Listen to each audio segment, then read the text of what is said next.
PP Oras 6:02. Humahataw, humahagupit, lumalatay na komentaryo sa himpapawid. 2x2. Walang takot sa paghimay sa masalimuot na isyu ng bayan. 2x2. Humahataw na mga balita at impormasyon. 2x2. Ating damhin, ating lasapin ang hagupit na 2x2.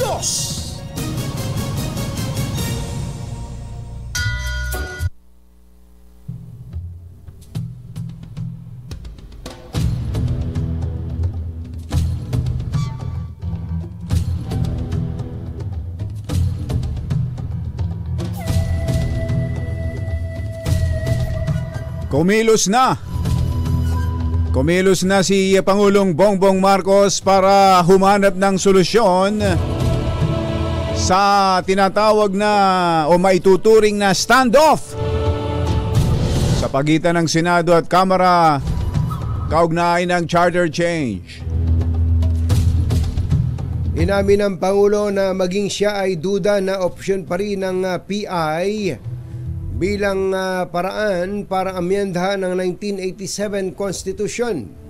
Kaya naghahanap siya ng simpleng solusyon sa pamamagitan ng bicameral system. Kahapon, araw ng Martes, ganap na kala ko may oras pa ito. Gumulong na ang investigasyon ng Senado. Meron nga ito mga alas 10. Sa pangangalap ng lagda para sa People's Initiative na nagpalala sa world war sa pagitan ni na Senator Amy Marcos at Speaker Martin Romualdez na inginuso ng grupong pirma na nasa likod ng Signature Initiative. Dahil sa init ng talakayan sa People's Initiative, kumambyo si House Majority Leader Manuel Jose Dalipe at tiniyak nito na handa sila na i-adapt ang ipapasang bersyon ng Senado para hindi na magkawatak-watak ang bansa.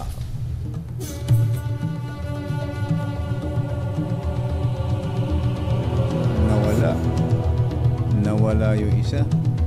Isyu ng bayan, katotohanan. 2x2. Magtago ka na, 2x2. Si Jerry at si Anthony, narito na, 2x2. Hahataw ng todo, urado ka, 2x2. Ang katotohanan, dala nila, 2x2.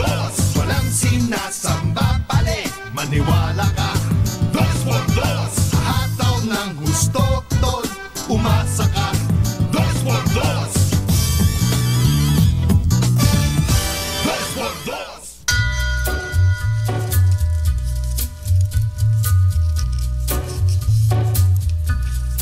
Hi.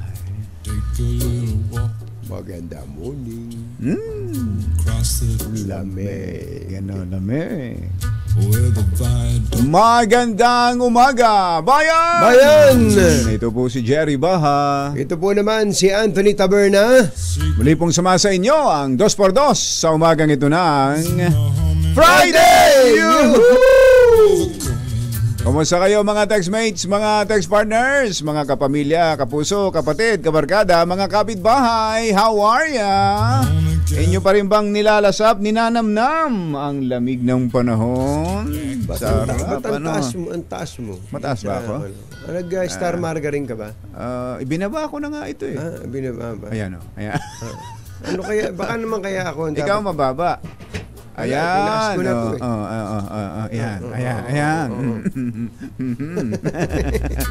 Na ang mga pangginaw nyo ba ay ginagamit nyo pa rin? Nailabas ba lahat ng mga pangginaw? Talaga kailangan natin yan dahil ang sabi nga ni Doc Tony Leachon, tsaka ni Doc Guillermo, Doc Gili Manalo, itong mga lamig ng panahon na ito, hindi naman tayo sanay sa ganito talaga dahil tayo ay tropical country. Ang idinudulot nito sipon, ubo, ayan. Usong-uso, kumbachero. Ang dami ho. Kaya kailangan ng dagdagan ang ating vitamin intake, lalo na ang vitamin C. Totoo yun, Ikaw ba, kumbachero? kumbachero, ganong vitamin C bang tinitira mo? 1,000 lang eh. Mataas na nga. Yun, tama, 1,000. Pwede na yun. Minimum. Iba ako eh. Oo. Yung iba ginagawa, 2,000. 2,000. 1,000 in the morning, another 1,000 in the afternoon. But why? I don't know. Kailangan talagang dagdagan ang ating mga vitamins bukod sa panahon sa mga nangyayari sa ating bansa na nakapagpapalala. Medyo nagdudulot ng stress yan sa marami nating mga kababayan. At kapag stress ang tao, lumalabas ang iba-ibang sakit. Ba't nga ba ganun? Ganun daw talaga yan. Kapag stress, ang sakit ay napakadaling dumapo. Kaya importante kung bachero yung meron kang kaalaman kung paano ka madidistress yung bang mawawala yung stress mo. Halimbawa, yung binabanggit natin na manood ka nung mga masasaya. Yung mga clips. Pagka mga sumaya video ka. ni Babalu. Yes. Pagka si Long Mejia. Si Long, napakahusay hindi na magpatawa ng tao ngayon. Nakita mo yung mga clips nila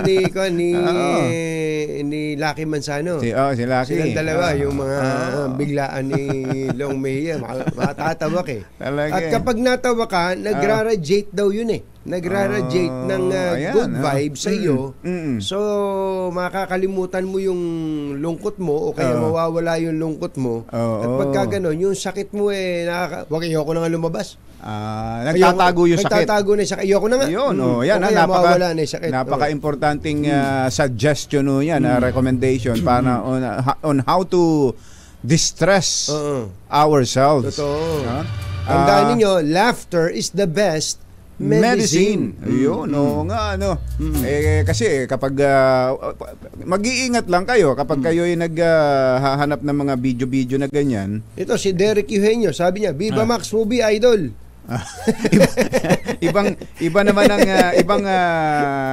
ibang kasiyahan naman ang dulot niyan. Iba naman ang lakad mo, pare ko mag-iingat lang kayo pag nag-i-scroll ka minsan. Baka papasok naman yung mga viral mga video ngayon ng pagmumura, drug addict, mga ganyan. Mag-resign. Medyo nakaka-stress yan. Na naging dahilan para lumutang ang isang medyo nananahimik ng dating senador na nakilala sa military uprising o adventurism, di ba? Si dating Senador Gringo Honasan. Ayan, kilala ng lahat 'yan. Na nanguna ng middle name nga daw niyan, Kudita Gringo Kudita Honasan. Naglabas ng isang video si Senator Gringo at ito nga, pwede ba nating i-play na ngayon mga DZRH teleradyo? Can we play it now? Right now? Right now. I have stood at the gates of the presidential palace in full combat gear many times in my life, both as a defender and attacker, driven by my conscience rather than an invitation or adventurism. Pagmamahal sa bayan at mga mamamayan ang palaging nagtutulak sa akin bilang isang sundalo, bilang isang public servant, at bilang isang ordinaryong mamamayan. The effects of a divided society, people, and our armed forces are unacceptable to every Filipino, especially considering the current global situation that we must confront together, united as one people. I appeal to our leaders to show sobriety and the utmost level of patriotism and statesmanship for the sake of our children who always look up to us as examples of political unity. Buong pagpapakumbaba kong hinihimok sina Pangulong Bongbong Marcos at dating Pangulong Rodrigo Duterte na maglaan ng kahit sandaling panahon para sila'y magkasama at makapagsagawa ng isang makabuluhang talakayan tungkol sa mga issue at alalahanin ng ating bansa sa kasalukuyan at sa hinaharap. Naniniwala ako na lahat tayo'y may kakayahang iwasan ang mga panganib ng digmaan o hidwaan at ang mga pinsalang dulot ng pagkawatak-watak ng ating bansa. Mahal ko ang Pilipinas. Mahal ko ang mga Pilipino. At hindi ako natatakot na isakripisyo ang aking buhay gaya ng aking ginawa sa nakaraan. Titindigan ko ito kung ang nakararaming kababayan natin ang patuloy na magdurusa sa gitna ng tensyong politikal sa pagitan ng tinitingnan pa naman nating mga national leaders. Ako po si Gringo Nasan, Pilipino. Hataw sa komentaryo. 2x2. Ayan, sa pambihirang pagkakataon, ayan ho, lumabas si Senator Gringo Honasan at naglabas ng ganyang pahayag na kumbaga nagpapahayag ng kanyang pagkabahala sa nangyayari. Tulad din naman ng pagkabahala ng marami sa ating mga kababayan sa nangyayari ngayon. Initiative niya to, personal initiative ni Senator Gringo Honasan to. At ang gusto niya, parang gusto niyang ang sinasabi niya mag-usap yung dalawa bago lumala. Nararamdaman ko sa kanya yung kanyang pangamba. Ano kaya ang nakikita ni Senator Gringo sa dako paroon na maaring idulot nitong bangayan sa pagitan ni BBM at ni dating Pangulong Rodrigo Duterte? Mamaya ho ay makakausap natin si Senator Gringo Honasan. Ang mga kumbatsero ng bayan, Katunying at Ka-Jerry. Kumusta mga kababayan natin dyan sa Davao? Maayong buntag kaninyong tanan, mga taga Davao. Mata na mabutiha. Gising na ba kayo? Grabe maulan. dyan. Nako, ano ba yan? Shear line na naman? Shear line pa rin? Mukhang trough na to kumbatsero may LPA kasi na aligid. Kailan lang binaha sila doon Kaya may mga kailangan daw kinailangang ilikas at sabi nga ni si Bok Peng Alinio andyan sa Davao, sabi niya here in Davao City since Monday makulimlim, since yesterday ulan. Kanina pang madaling araw ang malakas na ulan dito. At ayon sa Pag-asa, mukhang magtutuloy-tuloy ito today. Kaya mag-ingat po kayo. Hindi lang sa Davao City. Sa maraming lugar, dyan po sa rehiyon, sa Davao de Oro, may mga landslide na naman daw dyan sa may Moncayo. So Davao provinces talaga tinatamaan ngayon ng mga pagulan. So mamaya kukuha po tayo ng update dyan. Oras po natin! Mr. Jelam Tang, Lakyam Chap Gohun, 6:15 ng umaga. ACS Balita, susunod na! This time check is brought to you by ACS Manufacturing Corporation, ISO certified, maker of world-class quality Pride detergent. EO Executive. Konting yabang. Salamat po sa inyong lahat. Konting yabang. Ayan. Sandali po lamang. Eto na! Balitang makatotohanan, balitang maaasahan. ACS Balita. Walang makakaligtas, walang makakalampas. Saan magsulok ng kapuluan, Luzon, Visayas hanggang Kamindalawan. Basta't may balita, ipagwagwagan ng sikat na tagapagbalita. ACS Balita. Kasama ang 2x2 tandem Anthony Taberna at Jerry Baha. ACS Balita. Ang programang ito ay hatid sa inyo ng ACS Manufacturing Corporation, ISO certified, maker of world-class quality Pride detergent. Araw ng Wednesday, January 31, 2024. Narito na po ang ulo ng ating ACS Balita. Pilipinas at Vietnam lumagda sa 5 taong rice trade agreement. Supreme Court, Pag-ibig, nagsanib pwersa para mabigyan ng mga empleyado nito ng akses sa abot-kayang pabahay. Mahigit 200 Chinese vessels, Chinese warships na monitor ng Philippine Navy sa paligid ng West Philippine Sea. Sunog, sumiklab sa magkahiwalay na lugar sa Metro Manila, 3 sugatan. At 3 pulis patay, 4 sugatan sa engkwentro sa Samar. Magandang umaga Luzon, Visayas, Mindanao. Good morning Philippines! Hello world! Kami po ang inyong mga tagapaghatid balita. Ito po si Anthony Tabern. Ito po si Jerry Baha. At ito ang ACS Balita.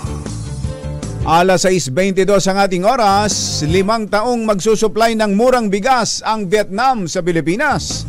Ito'y matapos selyuhan ni Pangulong Bongbong Marcos at ng Vietnam ang Memorandum of Understanding sa kanyang state visit sa Hanoi. 1.5 million hanggang 2 million metric tons ng bigas ang isusupply ng Vietnam sa pribadong sektor sa Pilipinas kada taon. Bukod sa rice trade commitment, nagkasundo rin ang dalawang bansa na magpalitan ng impormasyon tungkol sa mga polisiya, plano, regulasyon at iba pang rice trade-related activity.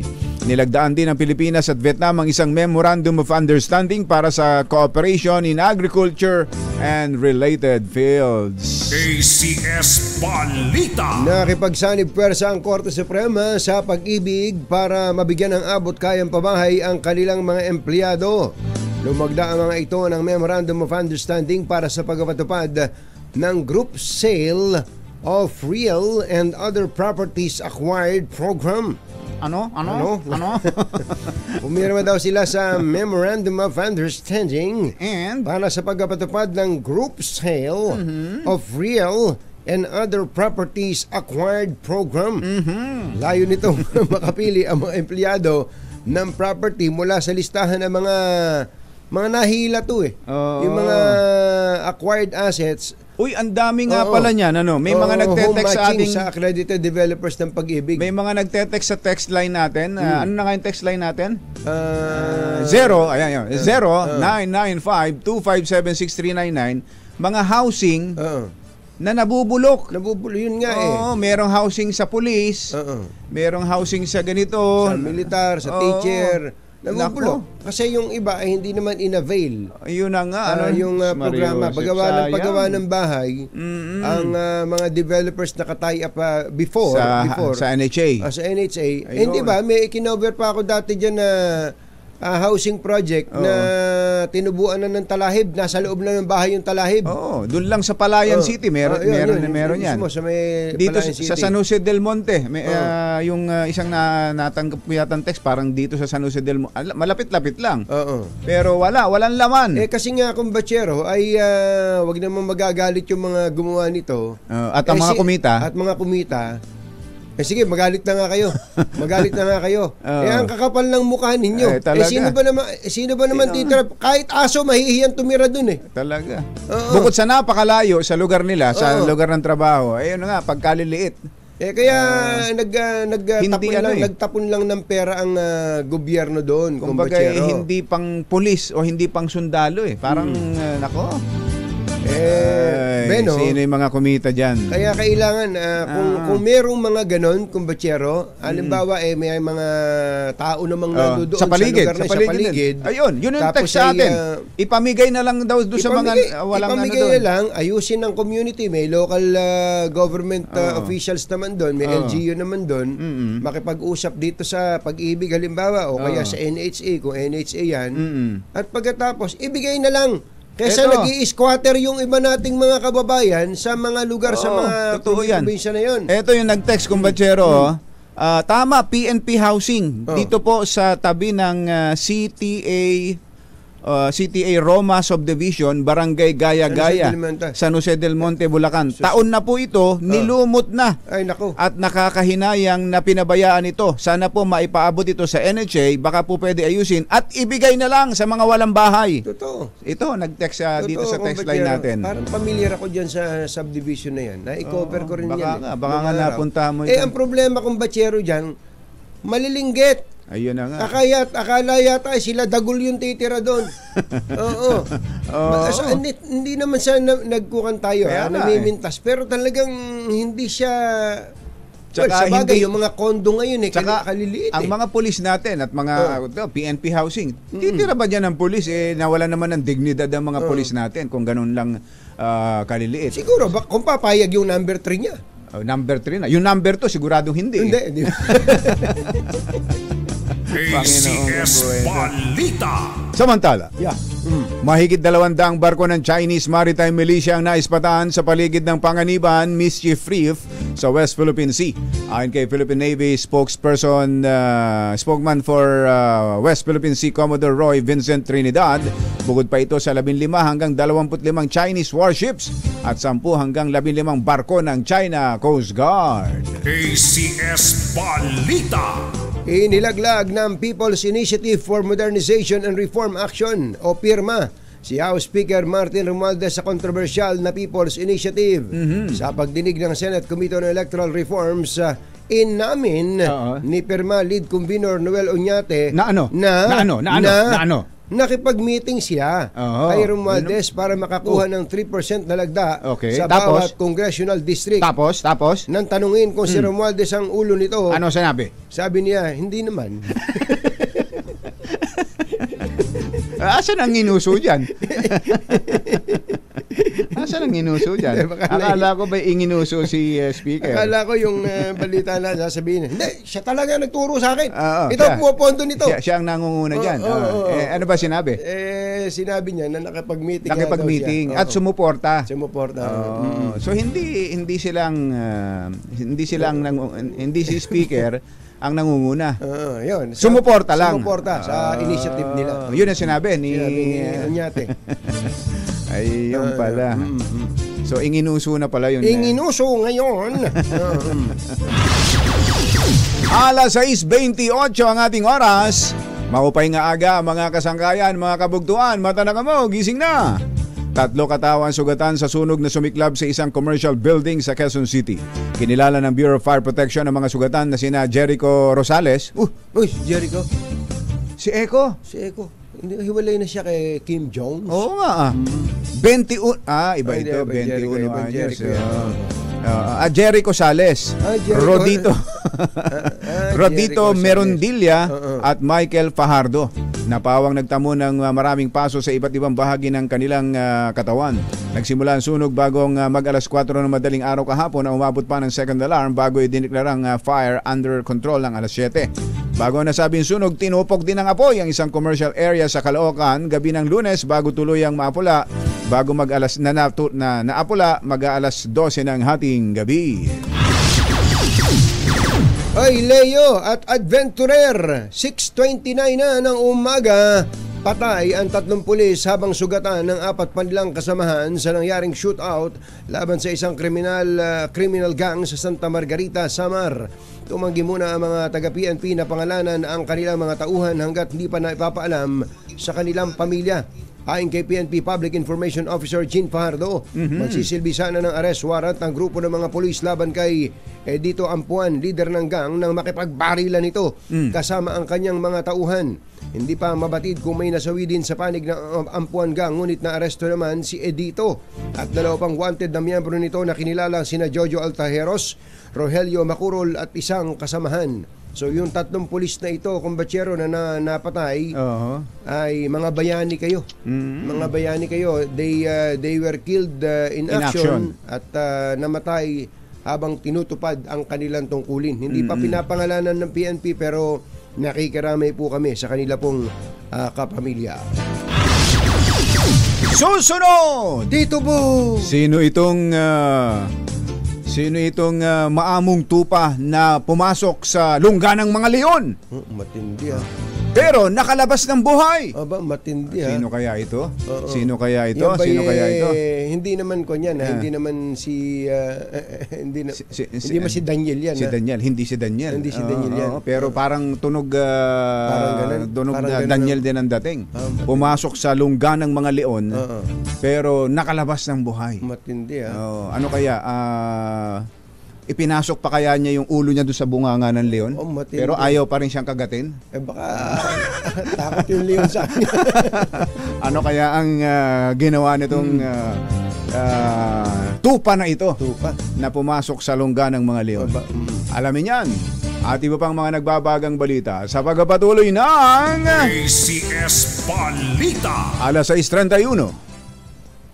naman, ACS Balita! ACS Balita! Ang programang ito ay hatid sa inyo ng ACS Manufacturing Corporation, ISO Certified, maker ng world-class quality pride detergent. Hi, hi, hi! Maganda morning. Anong araw today, kumbachero? Today is Laundry Day Friday! Yuhuu! At pag Laundry Day Friday, all you need is Pride washing machine detergent. May triple stain away formula kaya tanggal ang makapit, madikit, malupit na dumit man siya kaya easy ang labada.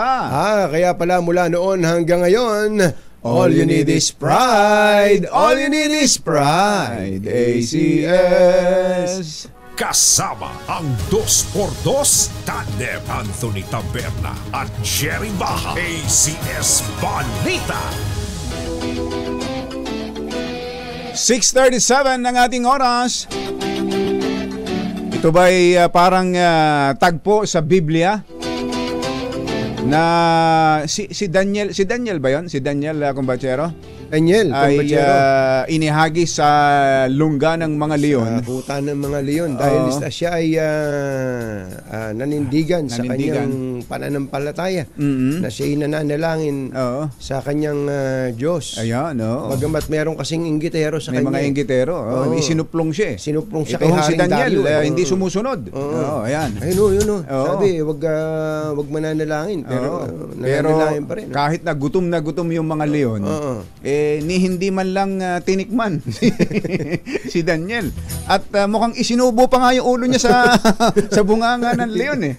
Ayaw siyang kagatin. Oo, ayaw siyang kagatin. Ganun kaya ang nangyari sa tagpo sa Senado kahapon.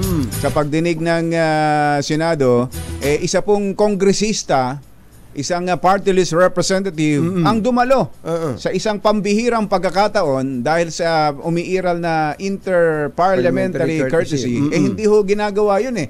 Pero itong si Congressman Rodante Daniel Marcoleta, pumunta sa Senado. Nasa linya natin si Congressman Kong Dante. Magandang morning! Magandang umaga sa inyo, Ka Daniel. Ay, Daniel pala, Ka Jerry. Buti nga ka mo at hindi sa kwan eh. Hindi Sa ka.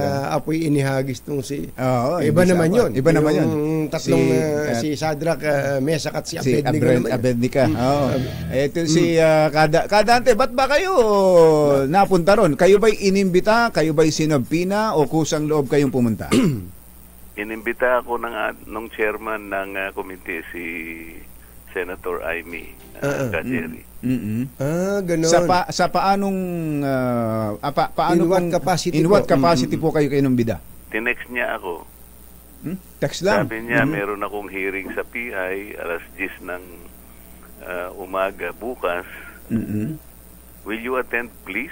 Sabi naman niya. So, Okay. sabi ko naman, But kumari why? ko naman siya. Sige. Sabi ko, tinanong ko naman siya, Oo. will I be allowed to speak? Yan naman ang tanong ko. Ang sagot naman niya, of course. Of course. Pwede pumunta naman ako bilang paanyaya naman ng isang kaibigan at kumari.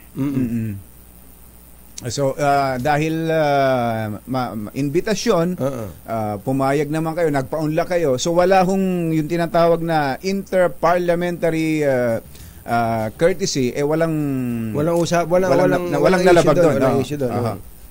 Wala naman yun. Ang katotohanan nga, sa isang pagkakataon na wala na nga sa kanilang regulasyon, pinagbigyan pa nila ako. Kumbaga naging maluwag naman sila sa inyo doon. Pero kayo po ba, palibasa, kayo po ay mataas na leader din ng Kongreso. Nagpaalam po ba kayo kay Speaker Martin Romualdez? Hindi. Hindi.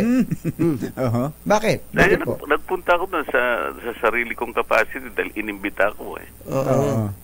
Pakikita ko naman yung text message sa kanila. Totoo naman eh. Opo. Bago kayo pumunta doon, malaman lang namin, ano po ba ang tindig ninyo sa People's Initiative issue po? Tinindigan ko yan na lihitimo yan, sabi ko. Ngunit, kinakailangan magpakaingat kayo sa pagtataguyod niyan. Alam ninyo na pag sinabing People's Initiative, panagutan ninyo yan. Kayo-kayo yan. Ibig sabihin, kapag yung mga pamamaraan at saka yung mga standards at mga requirements, hindi naman natupad sapagkat alam mo napakahirap niyan eh. Yan na siguro yung pinakamahirap na modality sapagkat kung halimbawa private or civilian groups lang kayo, mag-undertake kayo na magmo-mobilize kayo ng at least 8 million signatures sa buong Pilipinas. At merong threshold na 3%. Hindi biro-biro yan. Kaya kapag yan, hinaluan mo ng kung ano-ano, hindi totoo yan. Sabi ko nga doon sa isang panayam ko kapag ganyan ang nangyari, at yan, sinalihan nyo ng kulay-kulay yan, hindi people's initiative yan, Pulpul's initiative yan, sabi ko. Yan ang aking posisyon yan. May mga noong pa at dinideklara naman ng mga senador na at ang tinuturo si Speaker Romualdez talaga ang nasa likod nitong ang utak nitong pirma. May mga taga-pirma na nandoon na nagsalita na umamin na nakausap at naka-meeting nila si Speaker.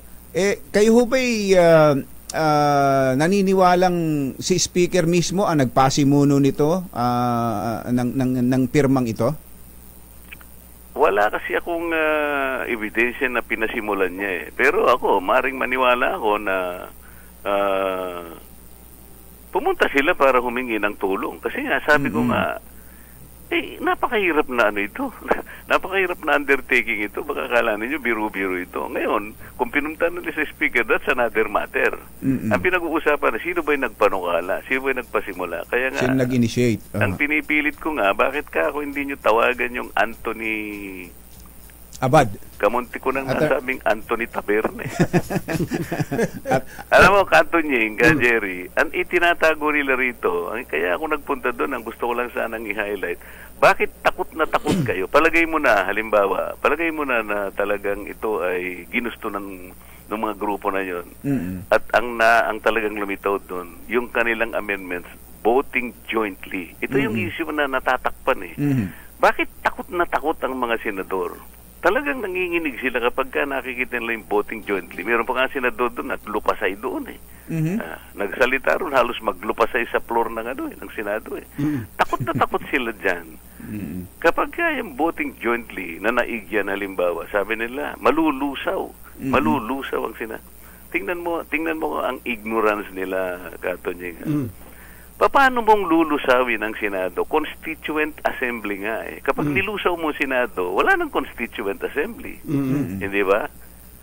Alam mo, ang tanging layunin siguro nun, kung sino man yung siguro, out of exasperation siguro, out of frustration, kung hindi man galit siguro, alam nyo naman ito Jerry, na sa matagal na panahon, iniimbita lang namin sila na pwede bang magpunbin tayo as a Constituent Assembly. Pag-usapan natin kung anong mabuti. Ang palaging sagot nila, ito inamin ni Senator Coco kahapon Sabi niya, kung ayaw namin, walang puwersahan. Talaga namang ayaw, hindi niyo mulat-mula pa So, ang tanong ko kay Justice Ascuna, kapag ang paninindigan ninyo ay talagang hiwalay na 3/4 vote yan, kailan po mangyayari na magagamit namin itong modality Kailan po? Kailan? Walang sumagot. You will require the full stretch of eternity kung kailan mangyayari. Hindi mangyayari. Sinabi na nga nila Ayaw namin Dahil sino yung nag-hostage ngayon sa chapter change? Kami ba? Hindi. 300 kami. 24 lang sila. Siguro ang pinaka-objective lang kung bakit siguro sinulong, kung sino man yung loko-loko na yun na nagsulong nito. Para lamang siguro hilain yung mga senador mula sa kanilang pagkakaluklok sa kanilang mataas na pedestal. Para yung mga paa nila, itungtong nila sa lupa at magkita man lang kami. Mag-umpisa lang kami. Yung proseso, umpisahan nasimulan lang. Hindi ba? Yun lang naman ang issue dito na tinatago nila Takot na takot sila sa joint voting. Kong Rodante, ano ba sa tingin ninyo kung bakit ayaw o takot na takot sila? Yung pribilehyo nga nila na kaya nila kaming kontrolin, 24 lang sila. Kami 300 mahigit, sila 24, pero kayang-kaya nila kaming ipagbagwagan. Yun ang pribilehyong talagang itinatago nila, na talagang yun ang armas nila, that they chose to keep that very close to their chest. Hindi naman ba ginagamit lang nila yon dahil ayaw talaga nilang amyendahan ang konstitusyon? Gagamitin nila talaga yun. Kaya kahit anong mangyari, hindi kayo papayag dyan, wala kaming 3/4. Ganun lang kasimple.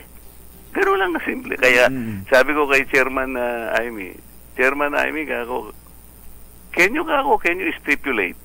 Stipulation lang. Ando si Chis, katabi ko, boss kanya, hindi niya stipulate mo nga na lahat ng imbitasyon namin. Alam mo, magkita lang tayo. Kung alam mo, ka Jerry, ka Tunying, halimbawa, gusto mong manligaw sa isang dalaga, hindi ka man lang makapanig sa bahay niya. Na maipahayag mo man lang yung saloobin mo sa kanya. Pakinggan mo lang ako. Malaman mo naman kung ano yung pagtatangi ko sa iyo, pagdakila ko sa iyo, pakinggan mo lang ako. Hindi ka man lang nakapanig sa bahay, Katunying. Ito yung punto rito. Tsaka na natin pag-usapan. Tsaka mo na lang ako kilatisin. Kung ako'y karapat dapat sa iyo, hindi nga kami makapag-umpisang magdebate. Sa akala ba nila kapag nagdebate kami, halimbawa ako, kasama akong nagpo-propose, kasama ko sa Congress, pinopropose namin yung economic provisions. Akala ba nila, ako kagad, boto kagad ako ron, magdidebate pa kami. Ang tagal na proseso nito Pagdating sa plebisito, akala mo makakakuha tayo ng majority. Malay mo yung tao, ayaw din nila. Kung Dante, may tanong ako doon. Bakit po inilagay pa sa konstitusyon ang Constituent Assembly bilang isa sa mga paraan ng pag-amyenda sa saligang batas? Kung hindi ba nila nakita, hindi ba natanaw ng mga framers ng konstitusyon natin na ganito mangyayari kung voting separately ang bakbakan? Yung tanong mo sa akin, Katunying, ganyan na ganyan ang pagkakatanong ko kay Justice Ascuna. Hindi niya ako sinagot. Bakit hindi pa natin alisin ito? Hindi naman pala mangyayari kahit kailan. Oo. Totoo ito. Hindi mangyayari kahit kailan ito. Sapagkat yung mga senador, ayaw namin. Ito yung pribilehyo nila, 24 lang sila. Nakita mo yung naglulupasay.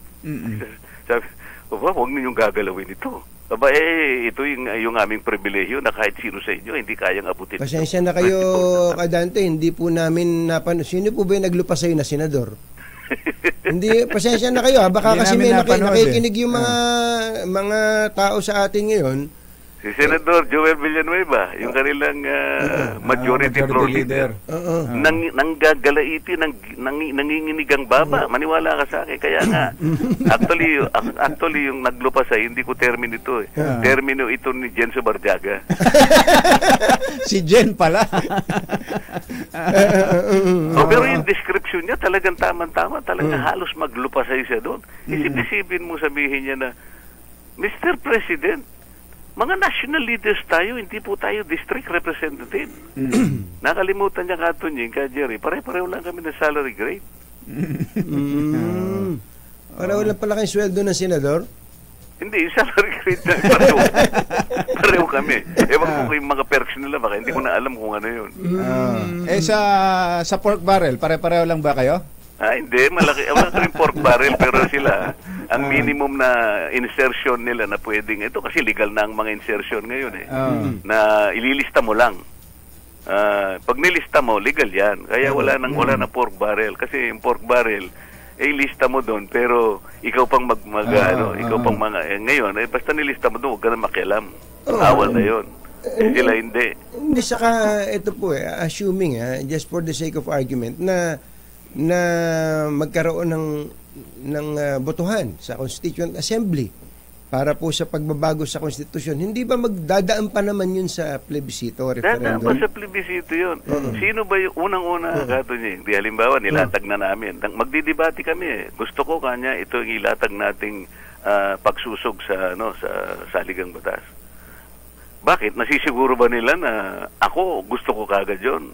Kung yung hindi tama, lalaban ako. Alam naman nila yun Pero pagbigyan mo muna yung proseso, magkita muna tayo para magdebate tayo. Hindi ba nakakasiguro kayo na kasali ako dyan na gusto ko nga yung amenda na yan Pagkatapos, pagpiplebisito tayo, sino nakakasiguro na halimbawa na pagkaayaw ko yun, ako magkakampanya rin ako, sasabihin ko sa mga tao, wag po kayong bumoto. Mali po yan. Natalo po ako sa botohan doon, pero kaya ko pa rin magkampanya. Gagawin ko pa rin yun, sapagkat kung ang aking motivation, ayaw ko talaga. Pwede kong participate sa discussion pagka yung magpe-plebiscito na, boboto na yung mga tao, hindi ba? Kung ganito Okay. po ang trend, last na lang po, ang People's Initiative mukhang walang mangyayari sa takbo ngayon, walang mangyayari. Ang Constituent Assembly, kung titindigan ng Senado na voting separately, as in ayaw nila nga makipag-usap sa inyo, so yung Constituent Assembly wala na rin yun. Yung third modality, which is Constitutional Convention, may yung isa na yun, papayag ba kayo doon sa, although magastos yun magastos yun, election yun, pipili ka ng tao, at malamang ang kakandidato dyan, mga may vested interest din. Ano tingin nyo dun sa CONCON? Di ang mangyayari dyan, ipasasakamay natin kung sino man yung mga tao na yon na, ikaw na rin nagsabi, yung mga vested interest na mga malalaking negosyante at oligarchs, yun ang ilalagay nila na gagawa ng ating saligang batas. Para kung nang nakinikinita kung anong mangyayaring revision na gagawin nila para sa mga interest din ng kanilang mga principal. Diba? Okay, panghuli na lang, doon sa Constituent Assembly, sabi nga ninyo talagang ayaw man lang simulan ng Senado yung usapan dahil doon nga sa voting jointly or separately.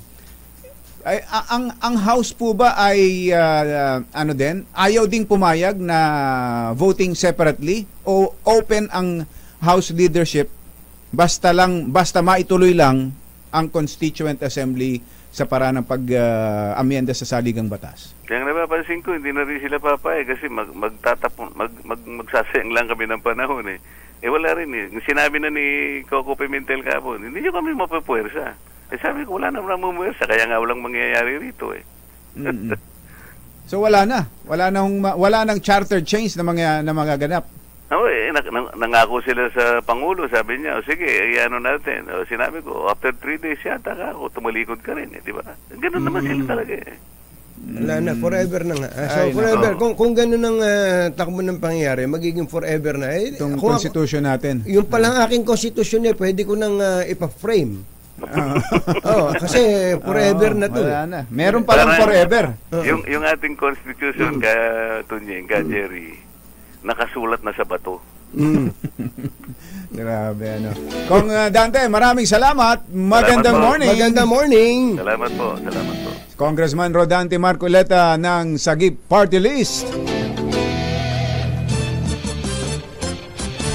Naghatid ang kabuuan ng ating ACS Balita. Ito po si Jerry Baha. Ito po naman si Anthony Taberna. Kasama ang 2x2 tandem Anthony Taberna at Jerry Baha. ACS Balita. Wala talagang mangyayari. Kung sa simula pa lang, pwede sigurong hindi ba pwedeng mag-meet halfway ang mga senador at kongresista? Ayaw ng Senado ng voting jointly. Kung ang gusto talaga ng mga kongresista ng Kongreso, maisulong lang yung mga economic provisions. Sige, voting separately tayo. Maisulong lang ang mga pagbabagong kailangan para sa ekonomiya. Hindi ba pwede yun? Palagay ko, pwede naman yun, pero pumirma muna sila. Sa pirma? Sa People's Initiative? Pumirma muna sila na ang gagamitan nila, yung dugo nila, parang sa duguan.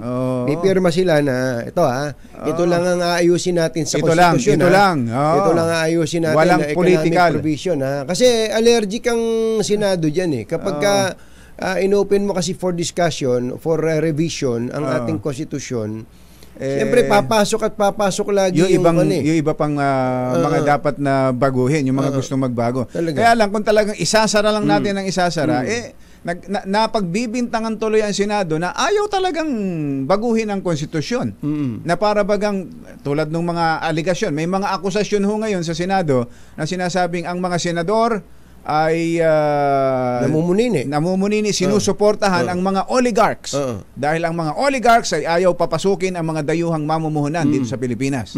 Ganon ang nagiging parang daig-daigan ng mga lobbyist.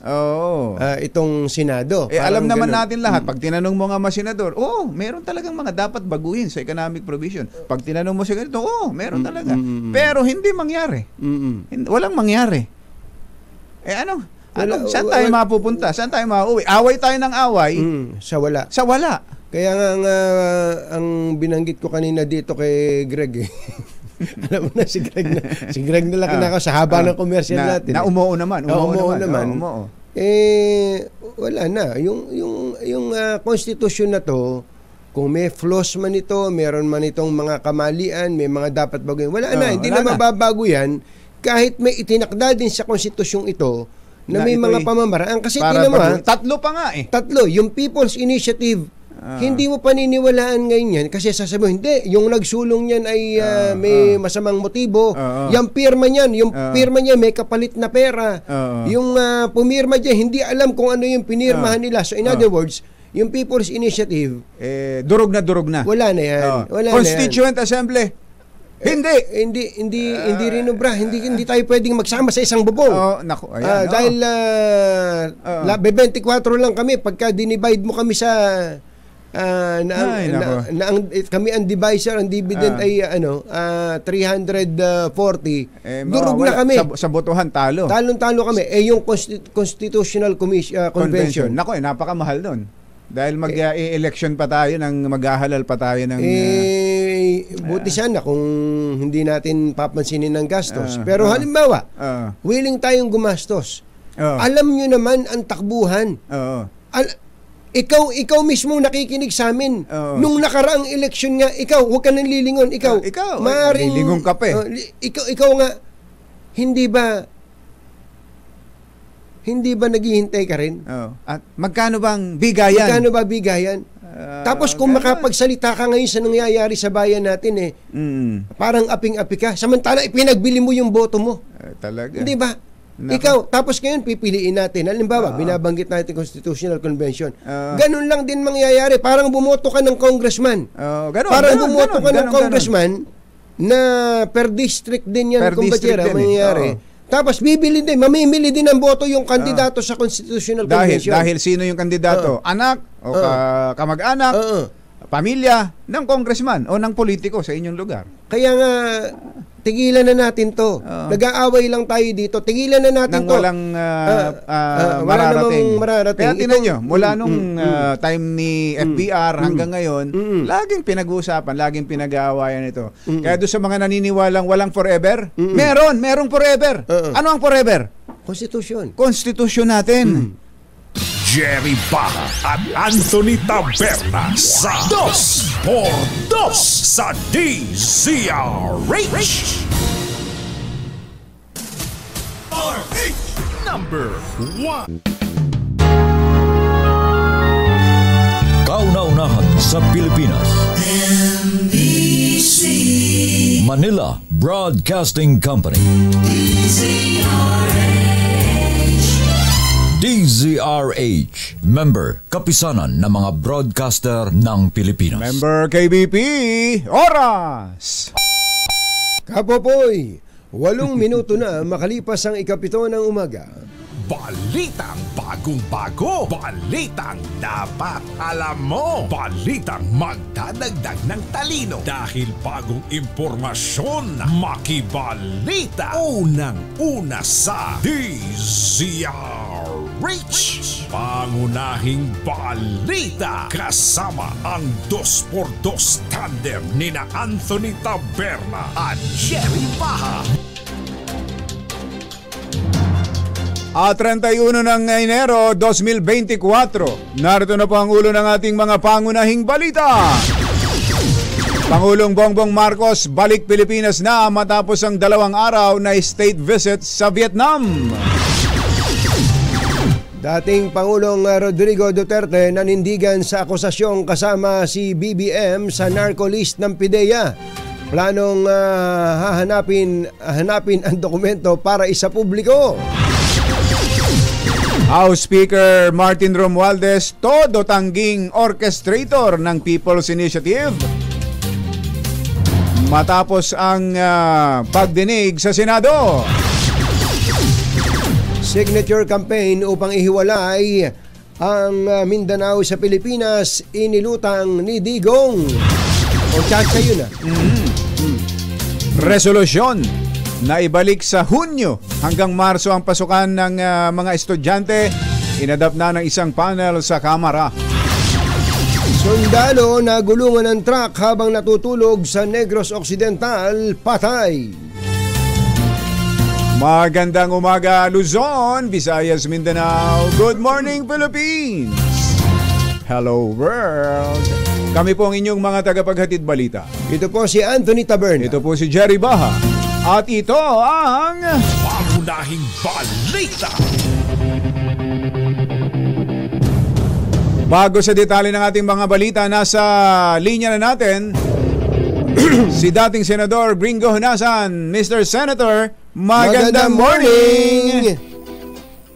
Magandang morning, Katunying, Ka-Jerry. Long time no hear. Long time no hear no si Senator. Kumusta po? Kumusta po? At nahuli rin namin kayo. Nagtataguho ba kayo? hindi naman. Nag-low profile lang. Nanonood. At kayo, kumusta naman po kayo? Ayos lang po. Okay naman po kami. Bigla kami nung napanood namin yung isang video message po ninyo na medyo malakas sa amin po ang pagkakaunawa namin parang meron kayong nararamdaman o ikinapangangamba para sa bayan natin dahil sa mga palitan ng maaanghang na salita ng ating mga leader. Totoo yun na Katunying, no, Jerry? Siyempre, bilang pangkaraniwang mamamayan ngayon, hindi naman tayo makatiis na manawagan, magmakaawa at ipaalala sa ating mga leader na baka hindi ito maganda para sa ating bansa at para sa kinabukasan ng ating mga anak. Yun lang naman, paalala lang. May nararamdaman po ba kayo, Senator, lalo na sa hanay ng military? Meron ho bang unrest sa military sa ngayon dahil sa bangayang ito ng dalawang leader? Hindi ko masabi, Jerry, no, Katunying. Pero siyempre, pinaabot ko sa kanila na ewan ko kung paano sa Pilipino ito. Sila yung fulcrum. Dapat nasa gitna sila. No? Wag silang magparamdam na kumikiling sila sa kahit anong panig. Dahil isa lang ang panig dito, yung panig ng sambayan ng Pilipino. Hindi ito nakakaputi dahil sa nangyayari sa buong mundo, kailangan talaga yung mga leader natin na tinitingala, lalo na, mag-usap, magkaisa, mag-usap ng seryoso. At ito, mawalang galang, wala munang media para hindi nagkakahiyaan. Para magkahulihan muli ng loob at huwag kalimutan yung kapakanan ng bansa. Yun lang naman gusto natin. Pero balik tayo dun sa katanungan mo, Jerry, no? Pinaabot ko sa mga nasa active service na mga opisyal natin, no? Yung mga pinuno ng Sandatahang Lakas, Kapulisan, no? Na lagi silang papagitna. At ang tunay na boss nating lahat, lalo na sila, ay yung sambayanan. Kapakanan nila ang dapat isipin palagi. Huwag silang ma-distract, no? Mawala sa focus. Opo. Kaya po ganun. Wag magparamdam ng pagkampi. Sinasabi ko ito, Jerry, no, Katunying, dahil naranasan ko na yan personal, no. Naranasan na natin yan na hindi makakabuti yung nagsisimula sa hidwaang politikal tapos humahantong sa gulo. Hindi yan makakabuti sa atin ngayon. Sabi kaya po namin naitanong yon, Senator, bihira nga kayo lumabas kaya nga sabi ko kanina, nagtatago ba kayo? Ganun po ang tanong namin. Bihira kayo lumabas at nang lumabas kayo, may ganito kayong pahayag na may doon sa video ninyo may binanggit pa kayong nahanda nyong itaya ang inyong buhay. Well, Jerry, Katunying, saksi kayo dyan, no? Na dati naman akong sundalo, lumabas ako sa sistema bilang military rebel, no? Iniluklok tayo bilang senador ng 21 taon, tapos secretary tayo ng Department of Information and Communications Technology. So, meron tayong kaunting karanasan na may aambag. At yun lang naman ang binabahagi natin sa mga pinuno natin at sa mga kababayan natin na huwag tayong padadala sa emosyon. wag tayo padala sa silakbo ng damdamin. Naintindihan natin yung politika, no? Pero wag naman sana isa lang nga lang yung kapakanan ng bayan, lalo na yung ikakaingatan natin na tumitingala sa atin, yung kabataan, yung mga susunod na leader at mamamayan natin. Simpleng mensahe lang. Paalala lang. Yun lang naman. Handa po ba kayong mag-mediate sa dalawang leader po, Pangulong Marcos at Pangulong Duterte? Well, Katunying, no, kailangan sila ang tanungin kung sino ang pinagkakatiwalaan nila, no? Isa o ilang tao lamang na kasama nila pag nagpasya sila na mag-usap para sa bayan. Dahil sabi ko nga, kailangan mag-usap talaga itong mga senior statesman natin. Isipin natin, mo, isang nakaupong Pangulo, isang dating Pangulo, pareho namang okay pa naman yung mga rating, pinagkakatiwalaan ng taong bayan. Sila mismo dapat mag-usap. Sila lang ang makatugon sa problemang ito. At walang iba. So, yung mag-mediate, at hindi ko alam kung katanggap-tanggap ako dun sa dalawa. No? Si President Duterte naman, card-bearing member yan ng RAM at Guardian. Si Pangulong Marcos naman, nagkasama kami ng 3 taon sa Senado. Maayos naman ang aming relasyon. Nandiyan pa si Manong Johnny, si Secretary Enrile, na mag-iisang daang taon na.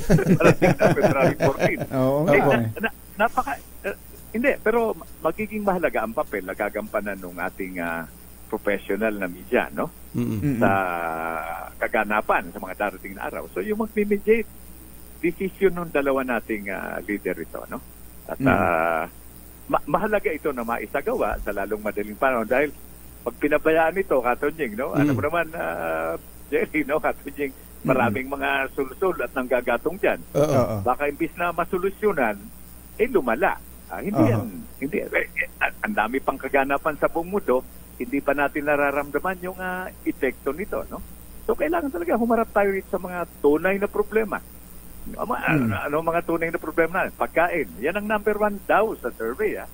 Pagkain, unemployment, underemployment, corruption, drugs. Yang, maidagdag ko lang. Ito nga sinasabing pagbabago sa saligang batas, parang malayo yan sa bitukan ng ating mga kababayan. At napansin ko, kung papayagan nyo kung idagdag ko lang, sige po. Pinag-uusapan palagi yung paano gagawin, sino gagawa. Ang hindi nasasagot na kailangan itanong, bakit? Bakit? Talaga bang malaki ang sira ng ating saligang batas na kailangan ayusin na ngayon? No, yun ang kailangan itanong at sagutin. Huwag tayo mapapuron sa paano, diba, People's Initiative, Constitutional Convention, Constituent Assembly. Yan, malayo pa yan. Sagutin muna natin, bakit kailangan pag-ukulan ng pansin yung saligang batas, samantalang ang sinasabi ng taong bayan, according sa survey, pagkain pa rin yung gutom. Ito ka.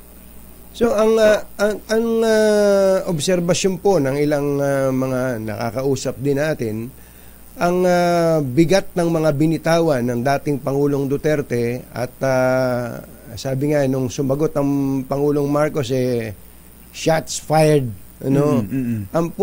Lines drawn. Ang punto daw po ngayon nandun na raw po sa yugto na there is no turning back. Hindi ba kayo naniniwala doon? Hindi pwedeng, hindi yung katanggap-tanggap. Ibig sabihin niya, no turning back.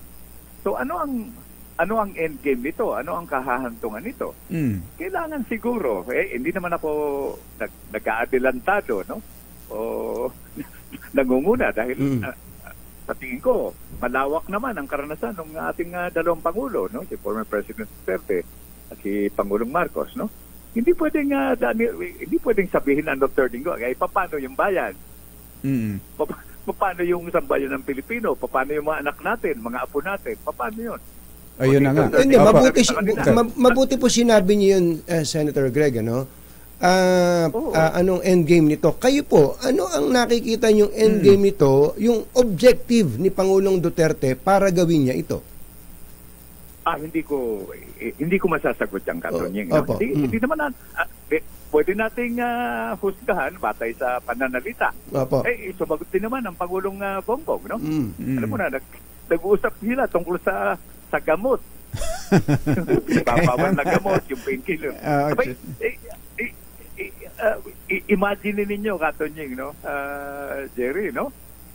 Kung itong kapakanan ng bansa mauwi sa talakayan tungkol sa gamot, pinagbabawal o hindi, sana lang tayo pupulutin. Sayang. Nakakapanginayang dahil talagang pinagpala tayo. Alam niyo yan, no? Natutunan ko yan over almost 50 years of public service. Katulad na, kasama na dyan yung 7 taon na naging rebelde tayo, no? Opo. Senator. Yes. Opo. Senator, hindi natin alam yung kung ano yung motibo o ano yung pinagmumulan nila kung bakit nandyan sila. Pero sabi ko nga, hindi naman ang isang gringo hunasan ay hindi naman basta-basta lalabas ng kanyang pinagtataguang langga ng ganun-ganun na lang. Kayo po'y napalabas, gumawa ng video na ang dating sa amin ay kayo'y nag-aalala at nababahala sa maaring kahinatnan nitong bangayan na to. Ano po ba ang nararamdaman o nakikita ninyong worst case scenario sa nangyayaring ito? Jerry, no, Katonying.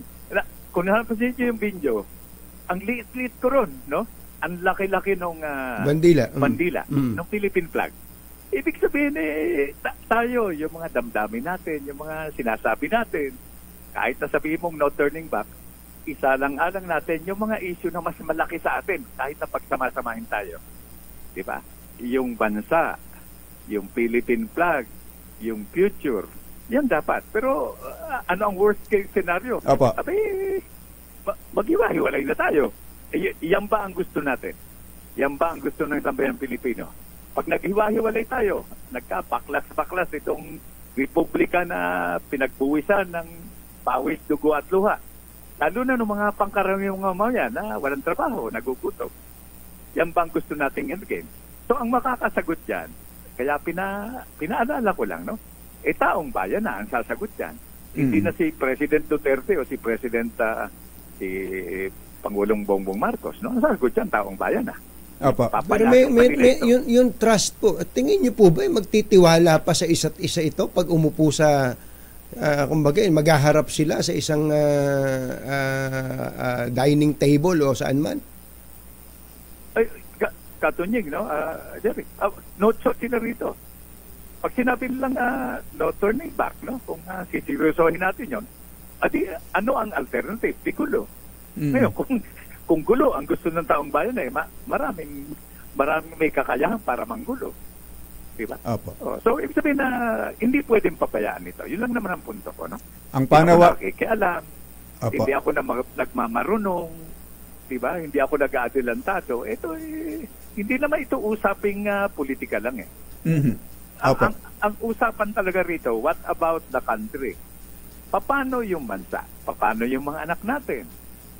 Paano yung Republika ng Pilipinas? Yun ang kailangang isipin. Hindi ko minamaliit o ina-underestimate yung puso, damdamin at pag-isip at kakayahan ni former President Duterte at ni President Marcos. Hindi ako nagmamarunong dito, no? Nasabi ko lang, baka kailangan ipaalala muli, lalo na sa taong bayan, na huwag natin payagan na mangyari. May panawagan po kayo sa military na manatiling maging non-partisan. Meron na ho ba kayong naririnig o nararamdamang may ilan ng kumakampi sa magkabila? Wala naman. Jerry, no? Katonying. Nararamdaman ko naman dahil, diba, matagal din naman tayo sa Senado, no? Na yung mga pinuno ng militar ngayon, naiintindihan nila. Mas magagaling yung mga yan kaysa sa atin, eh. Itong mga batang opisyal, no? So natuto sila sa karanasan natin, sa experience natin, no? So wala akong nararamdaman na gano'n. Pero alam mo naman yung militar, no? Nanunood din yan. Yung mga pamilya din yan. Makita mo, nag-iingay din minsan, paminsan-minsan, tungkol sa iba't ibang issue, yung retired. Baka yung ibang retired, ng mga estudyante nila dati. No? Itong mga Nakaupo. nakaupo ngayon na nasa active service, wala namang ginawa sila kundi magpaalala na maging professional tayo, maging tapat tayo sa bayan, hindi tayo private security guard ng kahit sinong administrasyon o kahit na sinong presidente. Dapat sa gitna lang tayo. Wala naman, tayo sa katanungan mo, Jerry, no? Sa ngayon, wala naman akong nararamdaman. Pero hanggang kailan yan, kung patuloy itong hidwaan na ito, di siyempre, diba? Baka mapilitan niyang magkampi-kampi. Pinakamahina dyan yung civil war. Yan bang gusto natin? Diba? Yung armadong tonggan yan. Hindi naman yan ang gusto natin. Senator Greg, last na lang. Kayo po ba tatakbo sa Senado? Ngayon po ay January 31 pa lang, 16 months pa bago ang eleksyon. Pero ito, marami nang nagme-message sa ating are you running for the Senate po? Abe, ang sagot ko dyan, ibabalik ko lang. Saan niyo ba ako gustong ilagay? Diba? Gusto niyo ibalik ako sa Senado? Pag-isipan ninyo. Pero ayoko naman isipin ng mga kabayan natin na kaya na naman ako, diba, may mga komentaryo na, katagal-tagal tahimik na tahimik. Lumabas na naman yung si Unasan. Siguro kumakampanya na yan.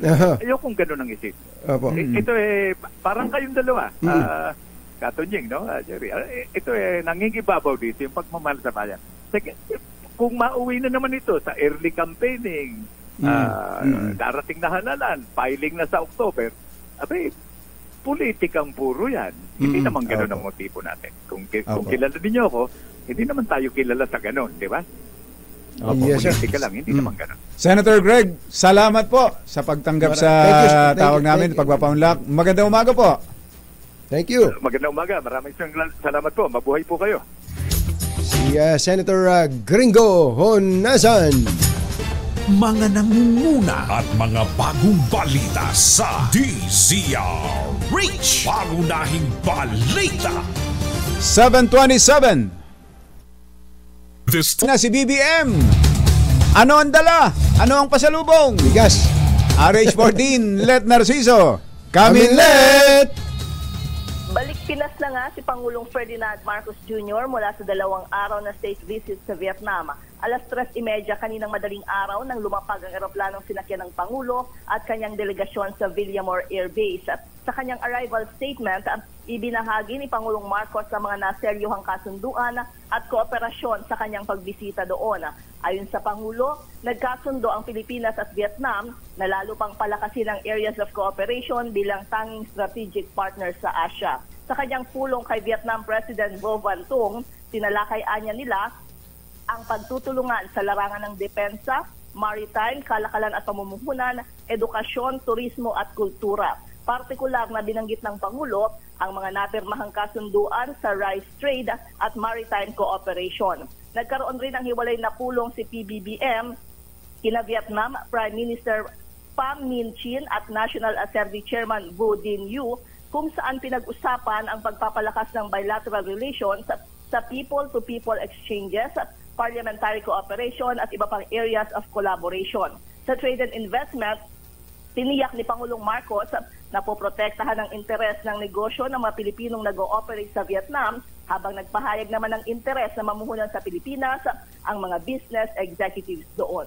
Para sa kauna-unahan sa Pilipinas, DZRH, ito si Let Narciso, tuloy-tuloy sa pagbabalita, tuloy-tuloy sa serbisyo, sama-sama tayo, Pilipino. Thank you, Let! Eto si Edniel, may report din. Presyohan ng bangus. Tumataas din ang bangus. Napakamahal na ang bangus niyan. RH52, Edniel Parosa. Kami, Edniel! Katunying at ka, Jerry, halos na doble na nga itong presyo ng bangus dito sa Marikina City Public Market mula sa 150 pesos to 220. Napresyuhan ito, wala pang isang buwan ang lumilipas. Lumampas na sa 300 piso kada kilo. Ang presyo ng pambansang isda dito sa pamilya bayan ng nasabing syudad, higit pa sa niyaangal ng grupong Tugon Kabuhayan ng dating Fisheries Director na si Attorney Asis Perez at halos doble na nga ng presyo nito. Batay sa monitoring ng Department of Agriculture noong Enero 15. Maliban kasi sa binabanggit ni Attorney Perez pasalik na tumataas ang demand sa mga isdang tabang gaya ng bangus at tilapia. Itinadahilan naman dito ng mga nagbabagsak ng isda na mataas din ang presyo ng langis. Ayon sa mga tindero ng JM's at Miring and Laila Store, 320 ang pinakamahal na bangus dito. Pero ito naman ay yung bangus dagupan. Ito yung mga pinakamasarap na klase ng bangus na pinakulture sa mga palaisdaang halo. Ang tubig, alat at tabang doon sa Pangasinan. Dito naman sa tindahan ni Aling Lydia Noel, napag-alaman natin tuloy-tuloy din ang pagmahal ng bangus at tilapia, wala pa noong Vermont. Sa katunayan, mas mahal ang kanilang tilapia kaysa sa monitoring ng Department of Agriculture.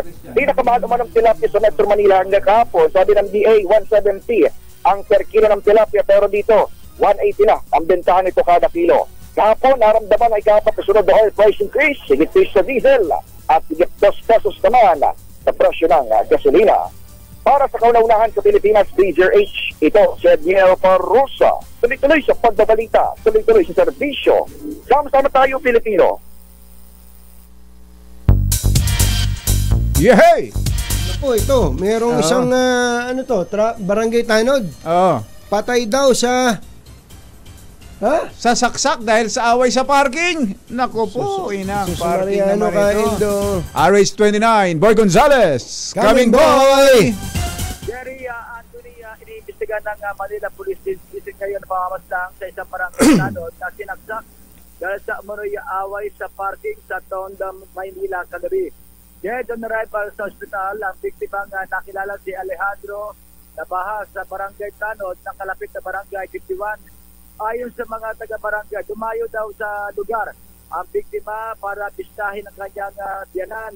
Sa kuwan ng CCTV, mag-alas 10 kagabi, na makita naglalakad ng isang lalaki sa kaputi sa kaba ng Gabriela Street. Makaraan ng ilang sandali ay nagkagulo na ang mga residente. Nagkasagutan na pala umano ang mga nabanggit na lalaki at biktima hanggang sa nauwi sa suntukan. Ilang sandali na naglakad ng duguan ng lalaki na kaputi at siya na pala ang sinasabing ama ng suspect na nakaalitan ng biktima dahil sa muna sa parking. Ayon sa mga testigo at tanod ng biktima, unang sumaksak ang ama ng suspect matapos nilang magkasuntukan ng lalaki. Makaraan ito ay nakita ng pabalik sa bahay ang suspect na wala na suot ng bisyan at na bumalik ay natungo sa direksyon ng biktima kung saan siya pinagsasaksak. Kasalukuyang iniimbestigahan ngayon mga tauhan ng Homicide Section ng Manila Police District. Para sa kauna-una sa Pilipinas, si Shari Chito, si Boy Gonzales, tuloy-tuloy sa pagbabalita, tuloy-tuloy sa servisyo. Sama-sama tayo, Pilipino. Thank you, boy! Samantala, nasa tunnel boring ngayon si Christian Manio. Nasasakyan ba yun yung tunnel boring machine? Oo, yung panghuka, kutkot ng ilalim ng lupa. Oo, tama. Pero alam mo, yan ang pinaka-boring na trabaho. Bored na kaya si Christian? RH8, Christian Manio. Coming, Christian! Jerry at Anthony, abiso sa mga motorista dahil po nakita mo na ba tunnel boring machine na yan? Oo, dahil nakuha na itong boring machine na ito dahil ito yung gagamitin para nga sa konstruksyon ng Metro Manila Subway. Kaya abiso ng Department of Transportation dahil posibleng maranasan ang mabigat na daloy ng trapiko ngayong weekend. Ito para bigyan daan niya ang transportasyon nitong tunnel boring machine na gagamitin sa konstruksyon ng tunnel na magkukonekta sa Ortigas Avenue, so Boulevard at Kalayaan Avenue Station ng Metro Manila Subway Project. Sa abiso ng DOTR, mararanasan ang mabigat na daloy ng trapiko simula alas 10 ng gabi hanggang alas 4 ng umaga sa Pebrero 2 hanggang 3 at 4 hanggang 5, partikular na sa 5th Avenue, Araneta Avenue, Ortigas Avenue hanggang C5 Road at ganun din sa Doña Julio Vargas Avenue. Kaya naman payo ng DOTR sa mga motorista hanggat maaari ay iwasan na lamang ang mga nabanggit na lugar at humanap ng alternatibong daan. Para sa kauna-unahan sa Pilipinas, DZRH, ito si Christian Manio, tuloy-tuloy sa pagbabalita, tuloy-tuloy sa serbisyo, sama-sama tayo, Pilipino. Thank you, Christian. Thank you, RH reporters. Jerry Baha at Anthony Taberna sa 2x2 sa DZRH. Alas 7:41 na ng umaga, inakusahan ng labor leader at dating presidential candidate Leody de Guzman ang pamilya Duterte na gutom sa kapangyarihan. Si Calyodi yan? Si Calyodi. Ba? Masakit ding magsalita ito. Nakisali naman to si Calyodi. Nakisali na, ha? Na anyay gutom sa kapangyarihan na sinasabing ugat ng planong destabilization plot laban kay Pangulong Bongbong Marcos. Ayon kay Calyodi, self-serving at naked display of self-interest. Really? Talaga si Calyodi, pinasisiklab tayo sa English. Ayon kay Calyodi, self-serving and naked display of self-interest ang banta ng Pangulong Digong Duterte at Mayor Baste Duterte laban kay PBBM. Sa tingin ni Calyodi, self-service, ano daw? Self-serving. And self-serving and naked display nakahubong pagpapakita of self-interest ng pansariling interest. Paano hindi makikita ni Calyodi yun? Nakahubo pala. Tapos display pa. Malinaw din ang mata ni Calyodi. Sa tingin ni Calyodi, hindi pagmamahal sa bayan ang pinaguhugutan ng banta ng mga Duterte kay Marcos na baka matulad ang kapalaran nito sa kanyang amang si dating Pangulong Ferdinand Marcos.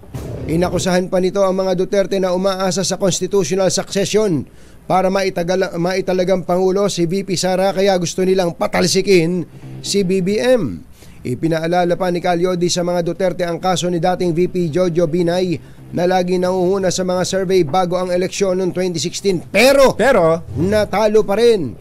At hindi malayong ganito rin ang maging kapalaran ni VP Sara, ang ginaya ni Calyodi. Yung linya ni Presidente Digong. Binalik. Binalik. So si Calyodi pa ngayon spokesman na ng Malacanang? Hindi naman. Siguro sabi niya, may dating presidential candidate ako Oo nga pala. Bakit sila lang nag-uusap dito? Si Calyodi. Dapat kasama ako dito. Kaya nga si... ayos ka, Calyodi, ha? Kaya nga si Trillanes sumali rin. Sumali din tira ng tira si Trillanes ngayon.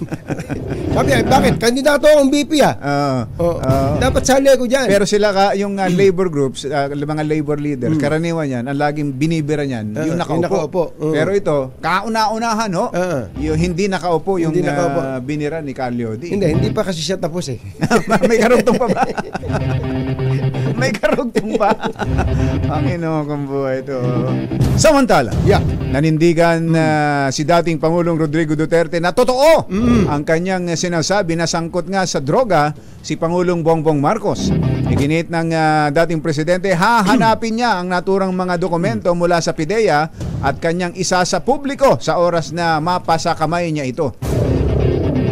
Hanggang kailan natin hihintayin yun? Kung ang PIDEA mismo nagsabi, wala nun. Never. At si Senator Bato kausap natin kahapon. Never. Naging PNP chief at sa buong panahon na siya naging pulis, never. wala siyang nakitang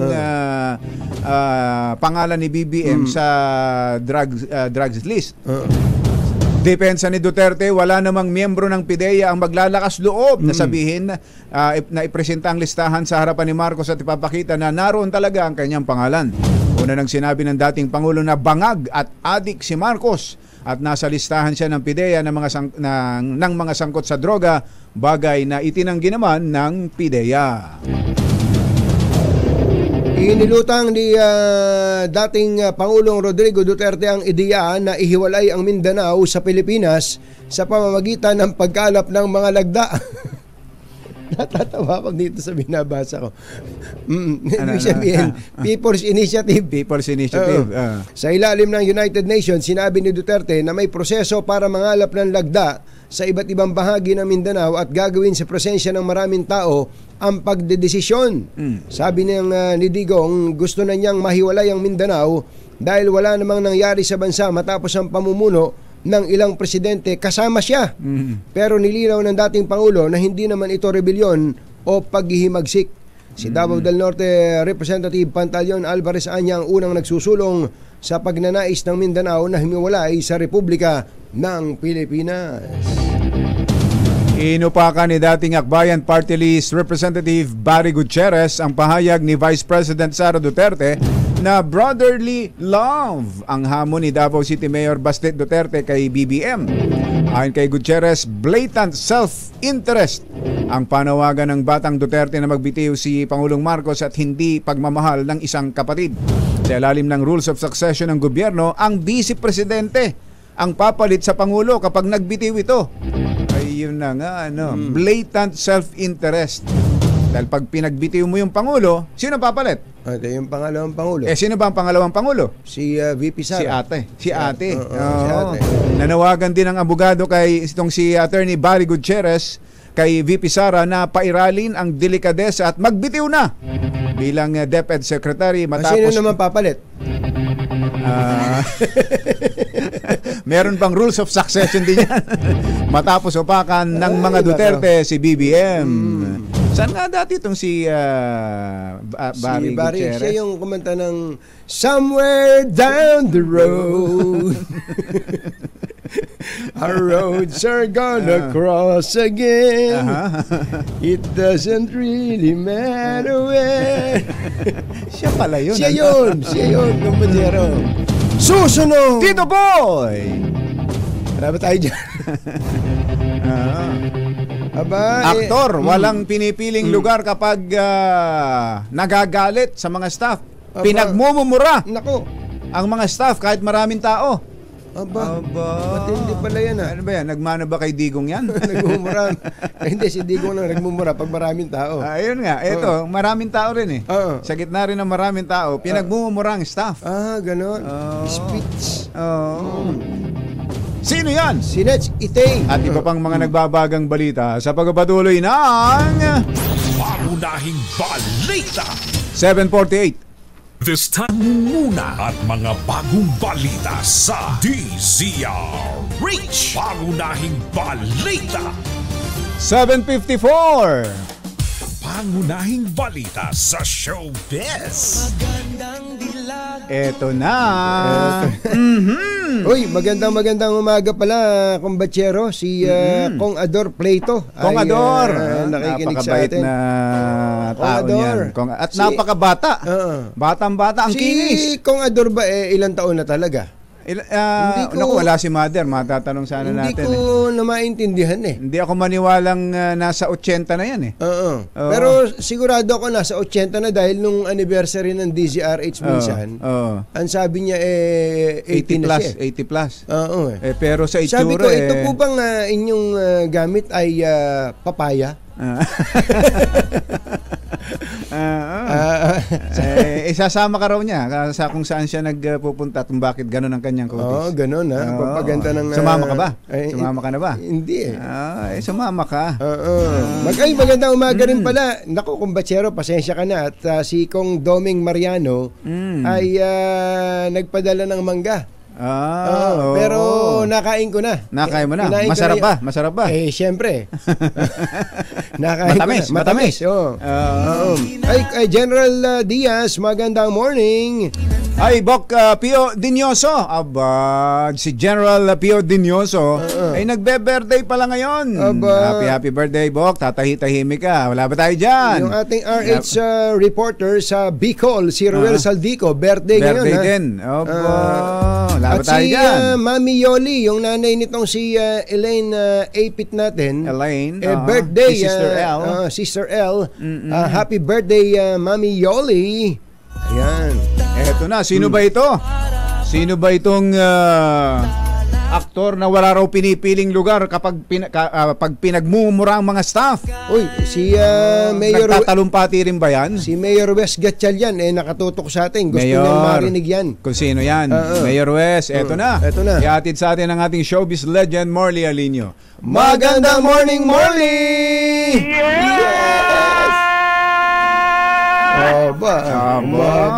Magandang morning, Luzon, Visayas at Mindanao. Oy, bago ko ikuwento ito, for the first time narinig ko sa inyo yung pangalan na Congressman Ador Plato. Alam ba ninyo? Tuwang-tuwa ako sa tao na yan. Alam mo, hindi siya nakakalimutan. Sa tagal-tagal ng panahon, never niya akong nakalimutan. Thank you. Sino ba naman ang makakalimot sa'yo? Oo. Parang nakalimutan nyo na nga ako eh.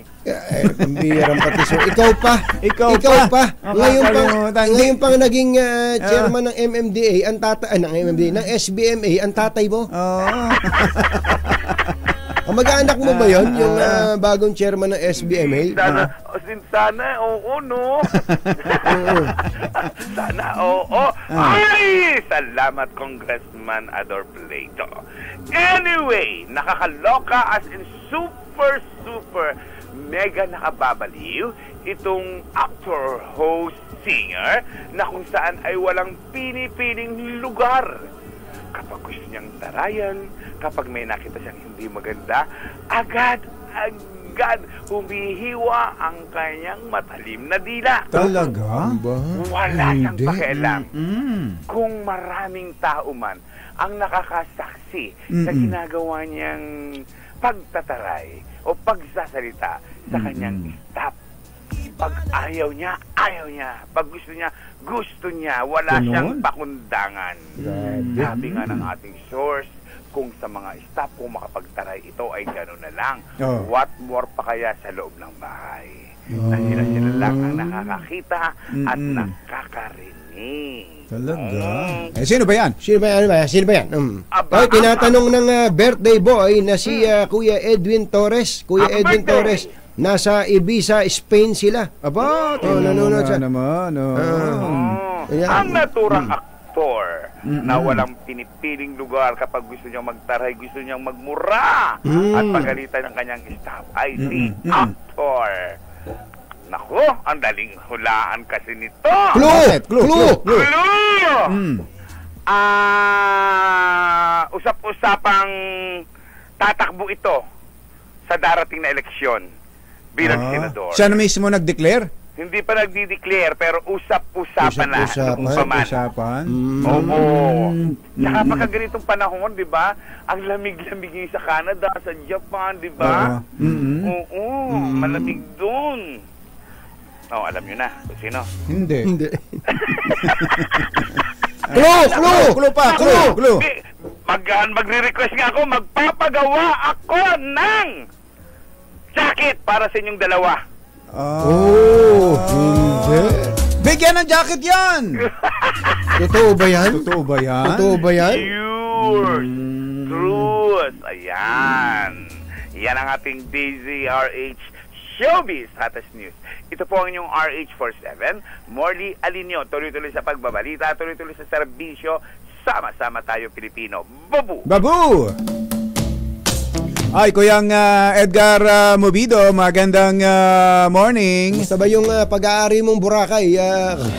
Iniwan daw mo niya muna at meron ng Trinity University of Asia will have their grand high school alumni homecoming. The ultimate throwback. Sama-samang balik tanaw at saya sa tuwa. Feb 17, 2024, Saturday at 5 p.m. Ayun. Magandang umaga kay Kuya Romel Sitin at Kuya Romel. Kuya Kenneth Sitin. Si Engineer Carlos John Mercado, pakibadi raw si Ariel Medina ng Smart at Manny Mungkal ng PLDT na laging nakatutok. 24 oras. Oy, hindi daw tayo nagpupunta habang malamig sa Bohol, Kumbachero. Si Engineer Magiting Cruz, nag-iintay daw sila doon sa pagbisita mo habang sobrang lamig pala ngayon dyan sa Bohol. Alam mo, walang panama yung Bagyo. Ganun ba? Sa Bohol, sobrang lamig daw po ngayon sa Bohol. Katunayan ay kahit mainit ay hindi natutunaw ang Chocolate Hills. Sa Legazpi City ay maulan, sabi naman ni General Reuben Theodore Sindak. Ayun. General, magandang morning. Baka gusto niyo nang magpalit ng bubong, ha? Buti na lang, may bubong na maasahan. Gawa sa state-of-the-art technology. May aluminum na. May pintura pa. Now available na rin sa pre-painted tiles pan. Para sa eleganting bubong na matibay na, makulay pa, mag-cherry loom pre-painted ka na. Uy, baka Kapopoy. Oras. Nandito na. Gusto mo ba masubukan, Kapopoy, itong pinakabagong hybrid vehicle, itong Cherry Tiggo 5X Pro Hybrid? Matindi.